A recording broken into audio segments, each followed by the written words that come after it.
తిరుపతిలో నకిలీ ఓట్లను వెంటనే తొలగించాలని డిమాండ్ చేస్తూ టీడీపీ ఇంటింటా సర్వే మొదలుపెట్టింది. ఇందులో భాగంగా వైకాపా జీవకోన ఇన్ఛార్జ్ రాజేంద్ర ఇంట్లో 32 ఓట్లున్నాయంటూ అతని ఇంటి వద్దకు వెళ్లి అతని ఇంట్లో ఉన్న వారి వివరాలు తెలుసుకుంది. దీంతో పాటు BLOను అక్కడికి పిలిపించి ఆ ఇంట్లో ఉన్న నకిలీ ఓట్ల విషయం మీద ఎందుకు ఫిర్యాదు చేయలేదని టీడీపీ నేతలు సుగుణమ్మ, నరసింహ యాదవ్ను నిలదీశారు. దీనిపై మరిన్ని వివరాలు మా ప్రతినిధి దామోదర్ తిరుపతి నుంచి అందిస్తారు. తిరుపతి నగరంలో పెద్ద ఎత్తున నకిలీ ఓట్లు నమోదయ్యాయి. ముఖ్యంగా ఇళ్లలో ఓటర్లు లేనప్పటికీ వారిని నకిలీ ఓటర్లుగా వైకాపా నాయకులే ఓటర్లుగా చేర్చుకుని తమ ఇళ్లలోనే చేర్చుకుంటారంటూ టీడీపీ ఆరోపిస్తుంది. దీనికి తగ్గట్టుగానే కొన్ని ఆధారాలు కూడా నిన్న ఎన్నికల ఏదైతే తిరుపతి రిటర్నింగ్ అధికారిగా ఉన్న నగరపాలక సంస్థ కమిషనర్ కూడా ఆధారాలు అప్పగించారు. ముఖ్యంగా తిరుపతి నగరంలోని జీవకోన ప్రాంతంలో వైకాపా నాయకుడు రాజేంద్ర ఇంటి పేరు మీదుగా సుమారు 34 పైగా నకిలీ ఓట్లు ఉన్నాయంటూ కూడా ఆధారాలు ప్రకటించారు. దీంతో ఈ విషయాన్ని పరిశీలించడానికి టీడీపీ తిరుపతి ఇన్ఛార్జ్ సుగుణమ్మతో పాటు తిరుపతి పార్లమెంట్ అధ్యక్షుడు అదేవిధంగా తిరుపతి నాయకులంతా ఇక్కడికి వచ్చారు. వారు ఇక్కడున్న BLOతోనే మాట్లాడారు. అదేవిధంగా ఇక్కడున్న ఇళ్లలో ఉన్న వారిని కూడా పరిశీలించారు. అదేవిధంగా వారిని అడిగి ఓట్లు ఉన్నాయా లేదా అన్న విషయాన్ని కూడా తెలుసుకున్నారు. మనతో ఈ విషయం గురించి మాట్లాడడానికి తిరుపతి నాయకులు ఉన్నారు. వారిని అడిగి తెలుసుకున్నాం. మేడం చెప్పండి, మీరు నిన్న కంప్లైంట్ చేశామంటున్నారు. గత కొద్ది రోజులుగా నకిలీ ఓట్ల మీద పోరాటం కొనసాగిస్తున్నారు. అయినప్పటికీ ఓట్లు ఉన్నాయంటూ అవి తీసివేయడం లేదని మీరు ఆరోపిస్తున్నారు. ఇది మీరు అధికారులు ఏమంటున్నారు ఫైనల్గా? ఓం నమో వెంకటేశాయ. నిన్న కొర్లగుంట 32, ఇక్కడ ఈరోజు జీవకోళ్ళ 32, ఇంకొక 49వ డివిజన్లో ఒక 27, ఇలాగా ఒకే ఇంటిలో ఇదివరకు ముందు మన ఎలక్షన్ కమిషన్ చెప్పడం జరిగింది.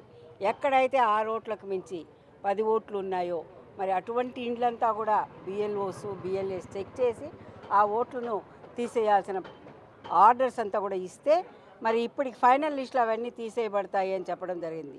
మరి ఇప్పటికి ఫైనల్ లిస్ట్ వచ్చినప్పటికి కూడా ఈ లిస్టు యథాతథంగా ఉంది, కానీ ఎలాంటి తీసివేతలు కానీ డెత్ రిమూవల్స్ కానివ్వండి, డబ్లింగ్ కానివ్వండి. ఇప్పుడు మీరు రాజేంద్ర అనే వైసీపీ నాయకుడి మీద ఆరోపణ చేస్తున్నారు.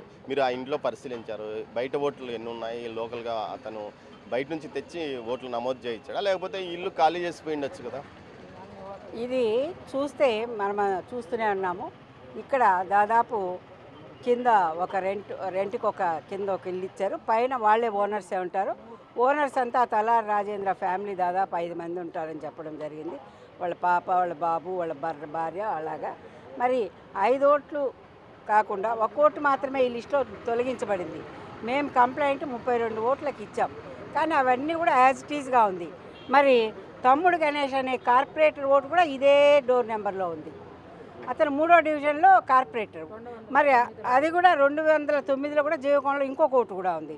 మరి 3వ డివిజన్లో అయితే 3 ఓట్లు ఉన్నాయి. అతనికి ఏవి కూడా రిమూవ్ చేయలేదు. ఒక కార్పొరేటర్ ఓటే డబ్లింగ్ ఉంటే, దొంగ ఓటు ఉంటే తొలగించకపోతే, మరి ఒక వైకాపా నాయకుడి ఇంట్లో ఇన్ని దొంగ ఓట్లు ఉండి తొలగించకపోతే, మరి వీళ్ళు దొంగ ఓట్లు తొలగించాము అని అధికారుల్ని ఈరోజు మభ్యపెడుతున్నారే తప్ప, ఈరోజు 35,000 ఓట్ల దొంగ ఓట్లు ఉన్నాయని గిరీషా గారిని కానివ్వండి, IAS అధికారులు కానివ్వండి సస్పెండ్ చేయడం జరిగింది. మరి ఆ 35,000 ఓట్లను కూడా తొలగించాల్సిన అవసరం ఈ తిరుపతి కార్పొరేషన్కి ఉంది అని కూడా మేము గట్టిగా హెచ్చరిస్తున్నాం. మరి మిగతావన్నీ కూడా ఇప్పుడు మేము వెరిఫికేషన్లో వాళ్ళను మరి 30 దొంగ ఓట్లు ఉన్నాయని చెప్పిన తర్వాత ఇప్పుడు BLOలు వెళ్ళి వాళ్ళను అడిగితే ఇప్పుడు మరి వాళ్ళు 7 ఫామ్ 7 ఒక మనిషి 5 చేయొచ్చు కాబట్టి ఆ విధంగా వాళ్ళ కొడుకు ఒక 5, వాళ్ళ భార్య ఒక 5, వాళ్ళ పాప ఒక 5, ఈ 7 ఫామ్స్ సబ్మిట్ చేసి వాటిని డిలీట్ చేయడానికి ఇప్పుడు ప్రయత్నం చేస్తున్నారు. ఇది ఎంత మాత్రం కూడా సమంజసం కాదు. ఇలాగ నిన్న కూడా అలాగే 32 ఓట్లు, మళ్ళీ రేపు 217 బూత్లో కూడా ఇప్పుడు కూడా అక్కడ కూడా అలాగే 27 ఓట్లు ఒకే ఇంట్లో. ఇప్పుడు ఎలక్షన్ కమిషన్ చెప్పింది 6 ఓట్ల పైబడి కానీ 10 ఓట్లు పైబడి కానీ ఉంటే తప్పకుండా ఆ ఇల్లు నోటీస్ చేయండి BLOస్కి. అక్కడ ఉన్నటువంటి మరి దొంగ ఓట్లను తొలగించండి, వెరిఫై చేయండి house to house, door to door అని చెప్తే మేము అబ్జెక్షన్స్ రైజ్ చేసినప్పటికీ మా BLAs బూత్ లెవెల్ ఏజెంట్స్ మరి మేము తొలగిస్తాము, ఫైనల్ లిస్టులు అన్నీ వస్తాయి అన్నారు. కానీ ఫైనల్ లిస్ట్ ఇది.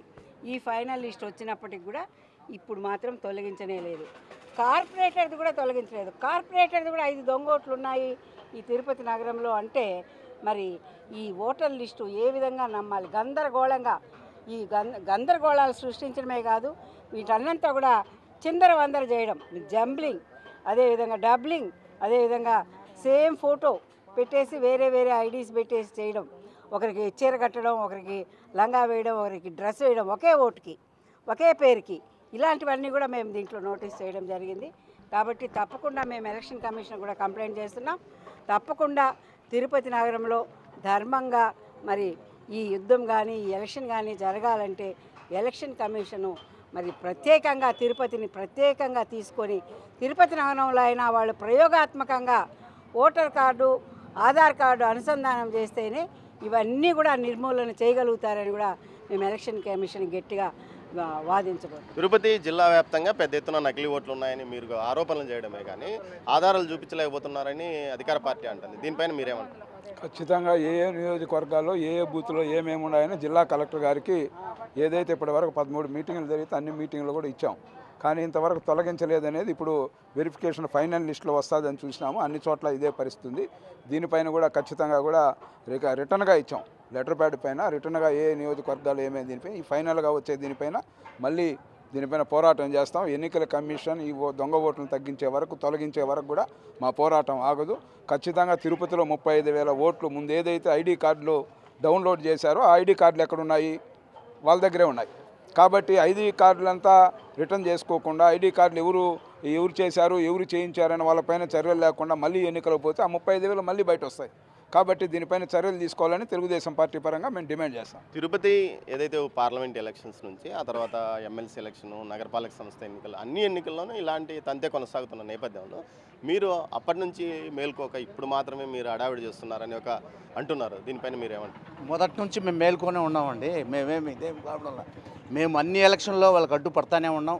మొన్న కార్పొరేషన్ ఇది బ్యాంక్ ఎలక్షన్ కూడా సాంప్రదాయంగా జరిపిస్తాము, నామినేషన్ అని పద్ధతిగా జరిపిస్తామని చెప్పి అసలు క్యాండిడేట్ని కూడా అరెస్ట్ చేసి పోలీసు వాళ్ళ ద్వారా ఎత్తుకుని లోపల పెట్టారు. ప్రతిసారి వాళ్ళు పోలీసు వాళ్ళు ముందు పెట్టుకొని ఎన్నికలు జరుపుకుంటున్నారే కానీ దొంగోట్లు కూడా ఒకటే ఆలోచించండి. ఎంపీ బై ఎలక్షన్లో మదనపల్లి, పుంగునూరు, చిత్తూరు, పీలేరు నుంచి తొడుకొని వచ్చి ఇక్కడ దొంగ ఓట్లు వేయించుకున్నారు. ఎందుకంటే ఫైనల్గా ఏం చేయాలి మీరు డిమాండ్స్? తిరుపతిని ప్రత్యేకంగా దృష్టి తీసుకోవాలండి ఈసీ. ఇక్కడ దొంగ ఓట్లు అనేది మెయిన్. మామూలు ఓట్లతో దొంగ ఓట్లు వాళ్ళు ఓట్లు ఇక్కడ వేయరు. జనాలు వైకాపా వాళ్ళకి ఇక్కడ ఓట్లు వేసే ప్రసక్తి లేదు. కరుణాకర్ రెడ్డికి కానీ వాళ్ళ కొడుకు కానీ వేసే ప్రసక్తి లేదు. అందుకనే వీళ్ళు బయట నుంచి తెచ్చి ఇక్కడ దొంగ ఓట్లు తెచ్చుకొని వాటి మీద నమ్మకంగా మేము గెలుస్తాము అని అంటున్నారు. ఈ దొంగ ఓట్లన్నీ తొలగించాలండి.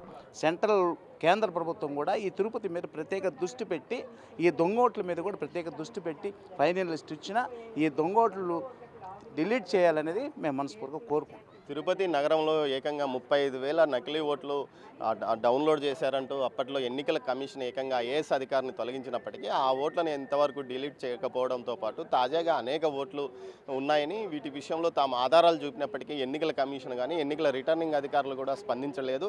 ఇప్పుడు ఫిర్యాదు చేసినందుకు గాను ఇప్పుడు కొంతమంది అధికారులు బిఎల్ఓలు ఇల్లులకు తిరుగుతున్న పరిస్థితి కనిపిస్తుంది. అయితే ఈ పరిస్థితుల్లో ఎన్నికల కమిషన్ తుది నిర్ణయం తీసుకొని ఖచ్చితంగా తిరుపతి లాంటి సమస్యాత్మక ప్రాంతాల్లో ఖచ్చితంగా ఒక ఐఏఎస్ అధికారిని నియమించి అతని ద్వారా ఈ ఎన్నికల వ్యవహారాన్ని నడిపించాలని వీరు కోరుకుంటున్నారు. కెమెరా పర్సన్ పురుషోత్తంతో దామోదర్, తిరుపతి జీవకోన్ నుంచి.